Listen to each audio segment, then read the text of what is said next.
प्रसंग चल रहा है। अक्रूर जी और कृतवर्मा ने शतधन्वा को प्रेरित किया। सत्राजित को मार करके वो मणि लेकर के भागा। अक्रूर जी ने कहा मणि तुम हमें दे दो। भगवान श्री कृष्णचंद्र जी बलराम जी ने उनका पीछा किया। वो जनकपुरी के पास जाकर उसका घोड़ा गिर गया शतधन्वा का। भगवान ने दौड़कर सुदर्शन चक्र से उसकी गर्दन उतार दी। अब उसके कपड़ों में देखा तो स्यमंतक मणि थी नहीं। बलराम जी से कहा हमने शतधन्वा को तो मार डाला लेकिन इसके पास मणि नहीं। तो बलराम जी ने कहा अब हम यहाँ आ गए हैं तो विदेहराज जनक से कुछ चर्चा करेंगे, अब आप जाओ।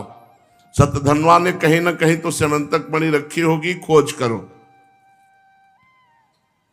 मैं विदेहराज से मिल करके फिर आऊंगा क्योंकि मेरे बहुत प्रिय मित्र हैं।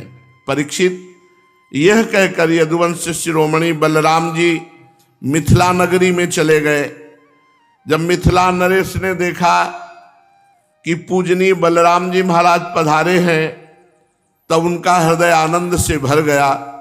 उन्होंने झटपट आसन से उठकर दिव्य सामग्रियों से बलराम जी का पूजन किया। इसके बाद बलराम जी कई वर्ष तक मिथिलापुरी में रहे क्योंकि परम ज्ञानी मिथिला नरेश से सदैव सत्संग होता रहता। महात्मा जनक ने बड़े प्रेम और सम्मान से बलराम जी को रखा। कई वर्ष तक बलराम जी मिथिला में रहे। बहुत समय के बाद धृतराष्ट्र के पुत्र दुर्योधन ने बलराम जी से गदा युद्ध की शिक्षा ग्रहण करने के लिए उनको गुरु रूप में वरण किया। अब अपनी प्रिया सत्यभामा का प्रिय कार्य करके शतधन्वा को मार करके भगवान श्री कृष्ण द्वारिकापुरी लौट आए और समाचार सुना दिया कि शतधन्वा मारा गया लेकिन स्यमंतक मणि उसके पास नहीं मिली। इसके बाद सत्राजित की अंत्येष्टि क्रिया करवाई। अंत्येष्टि क्रिया करने से जो प्राणी शरीर छोड़कर जाता है उसकी उन्नति होती है, करना चाहिए सबको।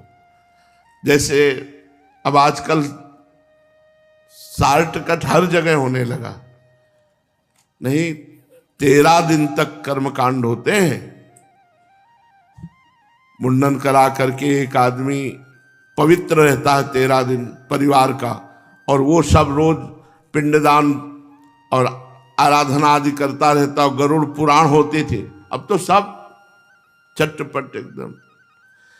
इससे प्राणी की उन्नति होती। जैसे किसी के घर में कोई पधारा, आप 13 दिन तक अनुष्ठान कीजिए, गरुड़ पुराण हो रही है, भगवान नाम कीर्तन हो रहे हैं और ब्राह्मण भोज हो रहा है, और ये सब उस जीवात्मा को तो मृतक में जो मृतक प्राणी हो गया उसके उपलक्ष्य में जो करवाया जा रहा है, तो 13 दिन तक वो सब उसको पुण्य प्राप्त होते हैं और वो उन्नति को प्राप्त होता है। इसीलिए चाहा जाता है कि हमारे परिवार में कोई एक वंश चलाने वाला हो। जब हमारा शरीर छूटे तो अनुष्ठान, कम से कम हमसे नहीं बन पाया तो अनुष्ठान करवा के हमारी सदगति करवा दे, श्रीमद् भागवत करवा दे, संत से भंडारा करवा दे और अन्य ब्राह्मणों का भोज करवा, ये सब किया जाता है उत्सव। भगवान ने वो सब किया। अक्रूर और कृतवर्मा ने शतधन्वा को सत्राजित के वध के लिए उत्तेजित किया था। जब सुना कि शतधन्वा मारा गया तो दोनों द्वारिका से भाग खड़े हुए।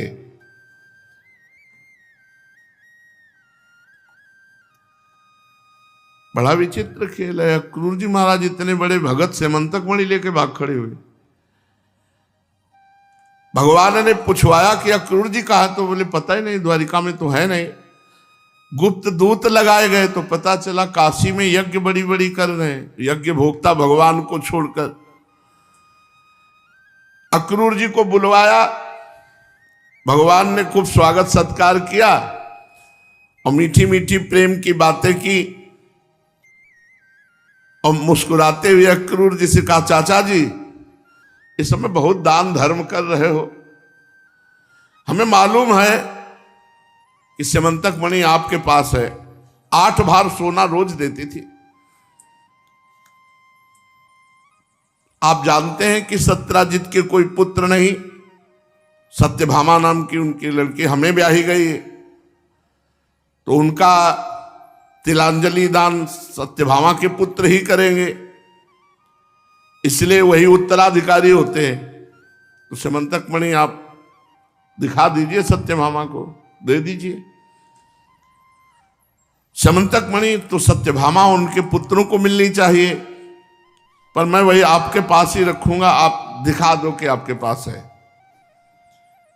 चाचा जी आप बड़े व्रतनिष्ठ हैं, पवित्र आत्मा है, आप ही मणि रखना, पर आप दिखा तो दो। कितना कहना पड़ रहा है भगवान को। हमारे सामने एक समस्या आ गई है।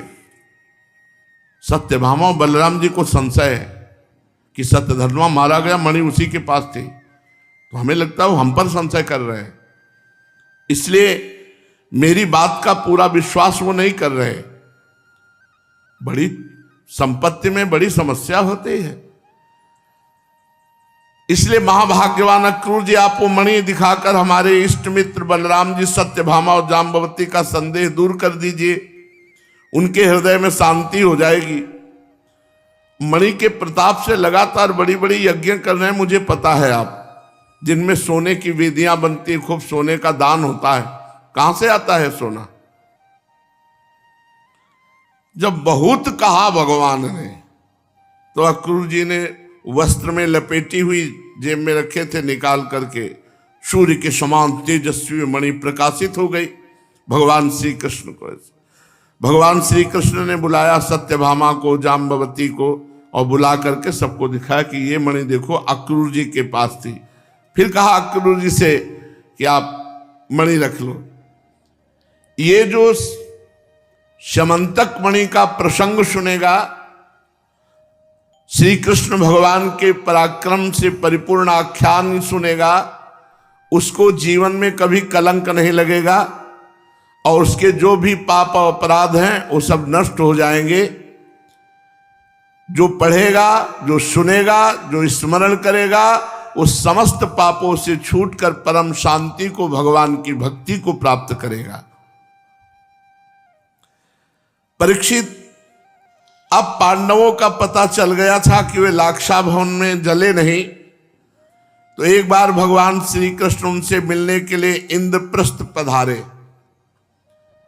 भगवान के साथ सात्विकी आदि बहुत से यदुवंशी भी थे। जब वीर पांडवों ने देखा सर्वेश्वर भगवान श्री कृष्ण पधारे हैं, तो जैसे प्राण संचार होने पर सभी इंद्रियां सचेत हो जाती हैं, वैसे ही सब के सब पांडव एक साथ खड़े उठे और भगवान का स्वागत किया। कोई भगवान का आलिंगन कर रहा है, कोई भगवान के पैर छू रहा है, अपनी अवस्था के अनुसार। भगवान की प्रेम भरी मुस्कुराहट से सुशोभित मुख सुषमा को देखकर पांडव आनंद मगन हो गए। भगवान श्री कृष्ण ने युधिष्ठिर और भीमसेन के चरण छुए, क्योंकि ये बड़े थे। अर्जुन को हृदय से लगाया।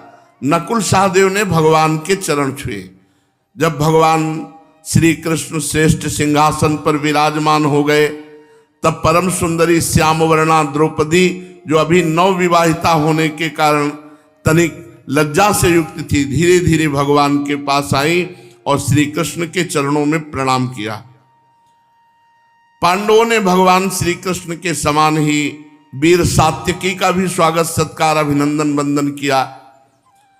आसन पर बैठ गए। चारों तरफ पांडव घेर कर भगवान श्री कृष्ण के बैठे। इसके बाद भगवान श्री कृष्ण की अपनी बुआ कुंती पधारी, तो कुंती जी के चरणों में भगवान ने प्रणाम किया। कुंती जी अत्यंत स्नेह वश अपने हृदय से लगा लिया और नेत्रों के आंसुओं से भगवान का अभिषेक किया। कुंती जी ने श्री कृष्ण से अपने भाई बंधुओं का कुशल क्षेम पूछा। भगवान ने भी उनका यथोचित उत्तर देकर उनकी पुत्र वधू द्रौपदी और स्वयं उनका कुशल मंगल पूछा। उस समय प्रेम की विभलता से कुंती जी का गला रुंध गया, नेत्रों से आंसू बहने लगे। भगवान के पूछने पर उन्हें अपने पहले के क्लेश पर क्लेश याद आने लगे और बहुत संभाल कर जिनका दर्शन समस्त क्लेशों का अंत करने के लिए हुआ, उन भगवान श्री कृष्ण से कहा। कुंती जी ने कहा, श्री कृष्ण, जिस समय तुमने हम लोगों को अपना कुटुंबी संबंधी समझकर स्मरण किया, तभी से हमारा कुशल मंगल हो गया। जब से अक्रूर जी को भेजा, उसी समय से हम अनाथ सनाथ हो गए। मैं जानती हूं कि तुम संपूर्ण जगत के परम हितैषी सुहृद और आत्मा हो। ये अपना है और ये पराया है, इस प्रकार की भ्रांति हे श्री कृष्ण तुम्हारे अंदर नहीं है। ऐसा होने पर भी हे श्री कृष्ण, जो सदा तुम्हें स्मरण करते हैं, उनके हृदय में आकर तुम बैठ जाते हो और उनकी क्लेश परंपरा को सदा के लिए मिटा देते हो। युधिष्ठिर जी ने कहा, हे सर्वेश्वर श्री कृष्ण, हमें इस बात का पता नहीं कि हमने अपने पूर्व जन्म में या इस जन्म में कौन सा तपस्या साधन किया, क्योंकि आपका दर्शन तो बड़े बड़े योगेश्वर भी बड़ी कठिनाई से प्राप्त कर पाते हैं और हम कुबुद्धियों को घर बैठे आपका दर्शन हो रहा है। राजा युधिष्ठिर ने इस प्रकार भगवान की विनय की, खूब सम्मान किया और भगवान से कुछ दिन वहीं रहने की प्रार्थना की। भगवान श्री कृष्ण इंद्रप्रस्थ के नर नारियों को अपनी रूप माधुरी से नयनानंद का दान करते हुए 4 महीनों तक वहां सुखपूर्वक रहे। जब रह रहे थे तो उन्हीं दिनों में एक बार वीर शिरोमणि अर्जुन ने गांडीव धनुष और अक्षय बाण वाले 2 तरकस लिए और भगवान श्री कृष्ण के साथ कवच पहन करके रथ पर सवार हुए, जिस पर कपिध्वज वानर चिन्ह की ध्वजा लगी हुई है। विपक्षी वीरों का नाश करने वाले अर्जुन गहन वन में शिकार खेलने के लिए गए, जो बहुत ही हिंसक सिंह बाघ आदि भयंकर जानवरों से भरा हुआ था। उनमें से यज्ञ के योग्य जो पशु थे, उनको उन्होंने शिकार किए। अब वो प्यास लगने पर यमुना जी के किनारे गए और भगवान श्री कृष्ण अर्जुन दोनों यमुना जी में हाथ प्रक्षालन करके निर्मल जल पिया और जब जल पीकर खड़े होकर वापस हुए तो देखा एक दूर में तपस्या कर रही थी एक कन्या। इतनी श्रेष्ठ सुंदरी थी वो कि मुख देखते ही भगवान श्री कृष्ण लुभायमान हो गए। अपने प्रिय मित्र श्री कृष्ण के भेजने पर अर्जुन ने जाकर पूछा, सुंदरी तुम कौन हो? यमुना के पावन तट पर किसके लिए तपस्या कर रहे हो? क्या चाहती हो? किसकी पुत्री हो? मैं ऐसा समझता हूं तुम्हारी तपस्या का उद्देश्य योग्य पति ही होगा। हे कल्याणी, तुम अपना सारा परिचय दो। तो उस कन्या ने कहा, मैं भगवान सूर्यदेव की पुत्री हूं। मैं सर्वश्रेष्ठ वरदानी भगवान श्री कृष्ण को पति के रूप में प्राप्त करना चाहती हूं, इसीलिए यहां कठोर तपस्या कर रही हूं। वीर अर्जुन, मैं लक्ष्मी के परम आश्रय भगवान को छोड़कर और किसी को अपना पति नहीं बना सकती। अनाथों के एकमात्र सहारे प्रेम वितरण करने वाले भगवान श्री कृष्ण मुझ पर प्रसन्न हो। मेरा नाम कालिंदी है, यमुना में मैं निवास करती हूं। भगवान का दर्शन होगा इसलिए मैं यहां तपस्या कर रही हूं। अर्जुन ने जाकर भगवान श्री कृष्ण से सारी बातें कही। वो तो पहले से ही सब कुछ जानते थे। अब उन्होंने कालिंदी जी को कहा कि तुम्हारी तपस्या पूर्ण हुई, आओ हमारे साथ रथ में बैठो, और फिर धर्मराज युधिष्ठिर के पास ले आए। इसके बाद पांडवों की प्रार्थना से और यमुना जी ये चतुर्थ पत्रानी हुई। सबसे पहले श्री रुक्मिणी जी, फिर जाम्बवती जी, फिर सत्यभामा जी, फिर कालिंदी जी, 4 भगवान की पटरानियां भी हुई। अब भगवान श्री कृष्ण पांडवों के रहने के लिए एक अत्यंत अद्भुत और विचित्र नगर विश्वकर्मा के द्वारा बनवा दिया। भगवान इस बार पांडवों को आनंद देने और उनका हित करने के लिए बहुत दिनों तक रहे। इसी बीच अग्निदेव को खांडोवन दिलाने के लिए अर्जुन के सारथी भी बने। खांडोवन का भोजन मिल जाने से अग्निदेव भगवान बहुत प्रसन्न हुए। उन्होंने अर्जुन को गांडीव धनुष 4 श्वेत घोड़े, 1 रथ, 2 अटूट बाणों वाला तरकस और एक ऐसा कवच दिया जिसे कोई अस्त्र शस्त्रधारी भेद न सके। खांडोदाह के समय अर्जुन ने मैदानों को जलने से बचा लिया था, इसलिए उसने अर्जुन से मित्रता कर ली और एक ऐसी सभा बनाई जो बड़ी अद्भुत थी। जहां जल भरा था वहां लग रहा था भूमि है, और जहां भूमि जैसा लग रहा था वहां जल भरा था। जब दुर्योधन इस सभा को देखने के लिए आया तो जहां भूमि जैसा दिखाई दे रहा था वहां जल है, और जहां जल जैसा दिखाई दे रहा वो भूमि है। तो दुर्योधन को लगा जल है, तो अपनी धोती समेटने लगा, तो सब हंस दिए। तो आगे पैर रखा तो भूमि, और वो जल जैसा दिखाई दे रहा था, और आगे भूमि जैसा दिखाई दे रहा था। धोती छोड़ी तो जल में वो गिर पड़ा। सब उपहास किए। जल में स्थल और स्थल में जल का भ्रम हो गया, और इसी हंसी का कुप्रभाव पड़ा। युधिष्ठिर महाराज ने कहा बहुत बुरा हुआ, बहुत अभिमानी दुर्योधन, इसका उपहास कर दिया गया, अभी अनिष्ट करेगा, अमंगल करेगा। कुछ दिनों के बाद भगवान वहां कुछ दिन तक रहे। फिर अर्जुन आदि से अनुमति लेकर सात्यकी के साथ द्वारिका लौट आए, और वहां आकर ठीक नक्षत्र ग्रह और ज्योतिष के अनुसार कालिंदी जी से विवाह किया, पाणि ग्रहण किया। उनके स्वजन संबंधियों को परम मंगल और परमानंद की प्राप्ति हुई। अब 5वीं पटरानी। उज्जैन देश के राजा थे विंद और अनुविंद। वे दुर्योधन के वशवर्ती, दुर्योधन के मित्र और अनुयायी थे। उनकी बहन का नाम था मित्रविंदा। ये 5वीं भगवान की अष्टपट रानियों में है मित्रविंदा जी। वहां स्वयंवर हो रहा था, और मित्रविंदा जी अंदर से चाहती थी कि भगवान श्री कृष्ण आवे और हमें अपनी पत्नी के रूप में स्वीकार करें। परंतु विंद और अनुविंद ये दुर्योधन के अनुयायी थे, भगवान से द्वेष करते थे। भगवान श्री कृष्ण राजाओं की भरी सभा में गए और बलपूर्वक मित्रविंदा को स्वीकार कर लिया। सारे राजा अपना मुंह देखते रह गए। मित्रविंदा जी भगवान की 5वीं पटरानी हुई। 6वीं, कौशल देश के राजा थे नग्नजित। वे अत्यंत धार्मिक थे। उनकी परम सुंदरी कन्या का नाम था सत्या। मित्रविंदा, सत्या, जिन्हें नग्नजिति भी कहा जाता है। नाग्नजिति।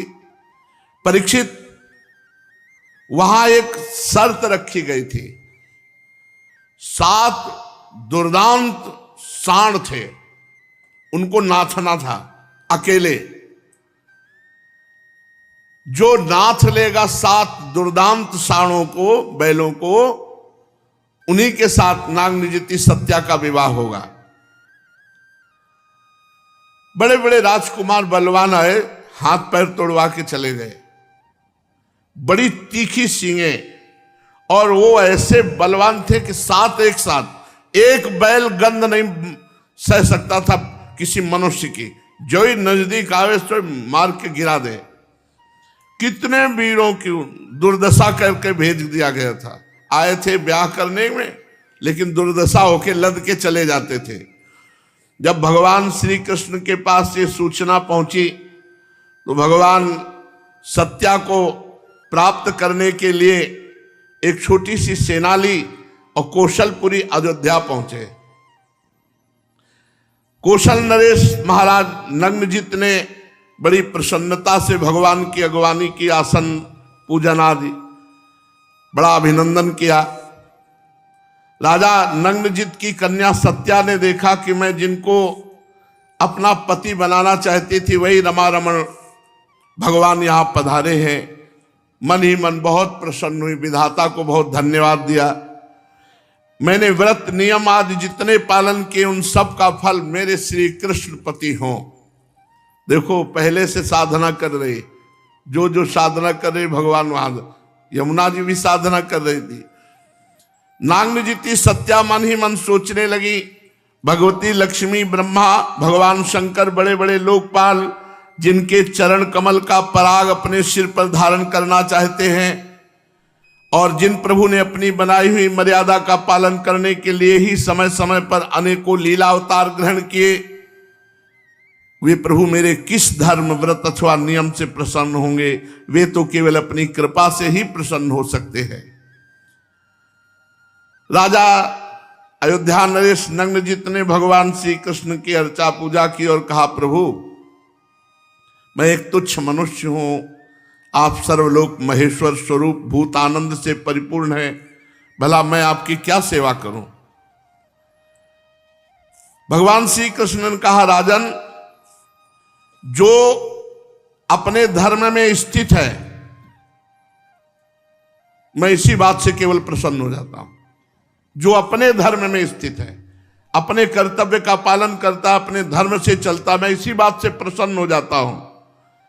धर्मज्ञ विद्वानों ने उसके कर्म की निंदा की है जो अपने धर्म का त्याग कर देता है। मैं सौहार्द प्रेम के लिए आपसे आपकी कन्या का हाथ चाहता हूं, बोलो क्या करूं इसके लिए? देखो, सत्याजित तपस्या, भजन, व्रत, नियम करने भगवान के लिए तो भगवान स्वयं मांग रहे हैं।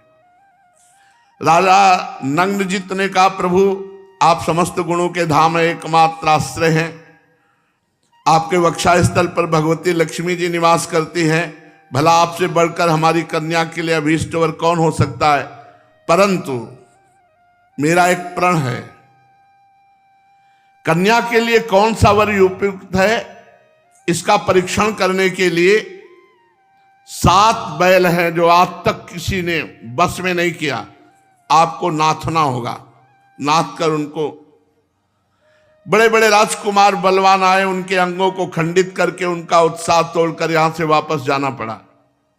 यदि आप ही सत्या को ग्रहण करना चाहते हैं तो 7 बैलों को अपने बस में कर लीजिए, हमारी कन्या के लिए यही अभीष्ट वर होगा।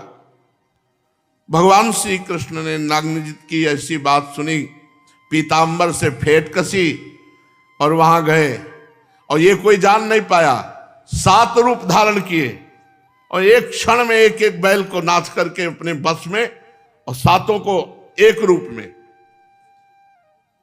अलग अलग रूप में नाच दिया और फिर सबकी डोरी हाथ में लेकर एक रूप में खड़े हो गए। खेल खेल में 7 रूप धारण करके बैलों का घमंड चूर्ण कर दिया और रस्सी में बांध करके ऐसे उनको घसीटा जैसे नन्हा सा बालक काठ के खिलौनों को घसीटता है। नग्नजित को बड़ा विस्मय हुआ कि आज तक कोई ऐसा नहीं कर सका। प्रसन्न होकर उन्होंने श्री कृष्ण को अपनी कन्या का दान कर दिया। सर्वशक्तिमान भगवान श्री कृष्ण ने सत्या को विधि पूर्वक पाणी ग्रहण किया। रानियों ने देखा कि हमारी कन्या को उसके अत्यंत प्यारे भगवान श्री कृष्ण ही पति के रूप में प्राप्त हो गए। उन्हें बड़ा आनंद हुआ। चारों ओर बड़ा भारी उत्सव मनाया जाने लगा। शंख ढोल नगारे बजने लगे, सब ओर गाना बजाना होने लगा। ब्राह्मण आशीर्वाद देने लगे। सुंदर वस्त्र, पुष्पों के हार और गहनों से सज धज कर नगर के नर नारी आनंद मनाने लगे। राजा नग्नजित ने 10,000 गौवें, 3,000 नवयुवती दासियां और बहुत से हार आभूषण दहेज में दिए। 9,000 हाथी, 9 लाख रथ, 9 करोड़ घोड़े, 9 अरब सैनिक जो सेवा के लिए, इतना भगवान को दहेज दिया। 10,000 गौवें, 3,000 नवयुवती दासियां, बहुत से सुंदर स्वर्ण के हार आदि गहने और 9,000 हाथी, 9 लाख रथ, 9 करोड़ घोड़े और 9 अरब सेवक सैनिक, ये दहेज में दिए। अयोध्या नरेश महाराजा नग्नजित ने कन्या और दामाद को रथ पर चढ़ाकर एक बड़ी सेना के साथ विदा किया। उस समय उनका हृदय वात्सल्य स्नेह के उद्देश्य से द्रवित हो रहा था। भगवान श्री कृष्ण जब चले तो जो और राजकुमार बैलों को नाच नहीं पाए थे, उन्होंने आक्रमण कर दिया, भगवान श्री कृष्ण को घेर लिया और बाणों की वर्षा करने लगे। साथ में अर्जुन जी गए थे। अर्जुन ने कहा, प्रभु आपका अभी नया नया पाणी ग्रहण हुआ है, आप बैठो, इनको हम देख लेते हैं। गांडीव पर प्रत्यंचा चढ़ाई और जैसे भयंकर सिंह छोटे पशुओं को दबोच लेता है, ऐसे नरपतियों को मार पीट कर सबको भगा दिया। भगवान श्री कृष्ण इतने बड़े दहेज के साथ सत्या को साथ लेकर द्वारिका में आए और पाणी ग्रहण संस्कार किया। रुक्मिणी जी, जाम्बवती जी, सत्यभामा जी, कालिंदी जी, मित्रविंदा जी और नागनिजिति सत्या जी, 6 पटरानियां हो गई। भगवान श्री कृष्ण की बुआ श्रुत कीर्ति के देश में ब्याही गई थी। उनकी कन्या का नाम था भद्रा जी, ये 7वीं पटरानी है। उनके भाई संतर्दन आदि ने स्वयं भगवान श्री कृष्ण को भद्रा जी को समर्पित किया। द्वारिका में भगवान ने भद्रा जी के साथ पाणी ग्रहण किया। फिर मध्य प्रदेश के राजा की एक कन्या थी लक्ष्मणा जी। ये अत्यंत सुलक्षणा थी। जैसे गरुड़ ने स्वर्ग से अमृत का हरण किया था, वैसे भगवान श्री कृष्ण ने स्वयंवर में अकेले ही हर लिया था। बड़ा कठिन स्वयंवर था जो लक्ष्मणा जी थी, बड़ा कठिन स्वयंवर था। जैसे द्रौपदी के स्वयंवर में था तो मछली को जल में देख करके मारना था। वो घूम रही थी लेकिन जल में देखकर मारना था। यहां जल में भी देखकर नहीं मारना था, केवल ऐसे निशाने पर लक्ष्य भेद जाए अनुमान से, इसलिए अनुमान से कोई कर ही नहीं पा रहा था। तो भगवान श्री कृष्ण जो वहां गए और लक्ष्मण, ये 8 पटरानियां भगवान की हुई। श्री रुक्मिणी जी, श्री जाम्बवती जी, श्री सत्यभामा जी, श्री कालिंदी जी, श्री मित्रविंदा जी और फिर सत्या नागनिजिति और फिर भद्रा जी और फिर लक्ष्मणा जी, ये 8 पटरानियां भगवान द्वारिकाधीश की हुई। अभी ये पटरानियां हुई है, अभी रानियां हैं 16,100 और 8 पटरानियां, 16,100 रानियां महाराज द्वारिकाधीश की। अभी कम है। और क्या आप समझते हो? पीछे आपने भागवत में सुना था, एक राजा थे चित्रकेतु, जिनके 1 करोड़ रानियां थी। साल में 365 दिन होते, जिंदगी में वो किसी के 1 करोड़ रानियां, तो 1 करोड़ महल। अब राजाओं के ऐसे थोड़ी होती कि 1 करोड़ महल। अब 1 करोड़ महल में कब वो जाते होंगे, कब मिलते होंगे? 1 करोड़ भागवत में लिखा हुआ है कि चित्रकेतु राजा के 1 करोड़ रानियां थे, जिनमें सबसे बड़ी रानी का नाम कृतद्युति था। तो प्रभु द्वारिकाधीश सर्वलोक महेश्वर, इनके 16,108 कोई बहुत बड़ी बात थोड़ी। वो अनंत रूपों में वही है। भगवान श्री कृष्ण चंद्रजू ने, भौमासुर का आतंक था, बहुत बलवान था और इसके नगर में प्रवेश होना सबके बस की बात भी नहीं थी, केवल भगवान ही जा सकते थे। वहां 16,100 राजकुमारियां उसने बंदी बना रखी थी। पूरे विश्व से जिसको सुंदरी देखता और उठा करके वो कैद में बंद कर देता। सब पवित्र थी, सब सुरक्षित थी। पता नहीं उसके कौन सी सनक, भगवान ने दी हुई सनक हो कि हम कहां कहां एक एक के ब्याह करेंगे, तुम सबको इकट्ठा करो और हम एक साथ कर लेंगे। तो भगवान ने उसको किसी को अपवित्र नहीं किया था, किसी के प्रति उसकी भोग बुद्धि नहीं थी। लेकिन 16,100 राजकुमारियां पूरे विश्व में, जहां नागलोक में, राक्षस लोक में, देवलोक में, जहां उसको वो। तो सुना है हे सारंगधारी भगवान जो सच्चिदानंद श्री कृष्ण है, 16,100 को एक साथ ब्याह किया। 16,100 रूप रखकर एक ही मुहूर्त में एक ही साथ ब्याह किया। तो प्रभु मैं ये चरित्र सुनना चाहता हूं। तो भगवान सुखदेव जी श्री कृष्ण चंद्र जी का ये भौमासुर का उद्धार और 16,100 रानियों से ब्याह करने का प्रसंग आगे वर्णन करेंगे।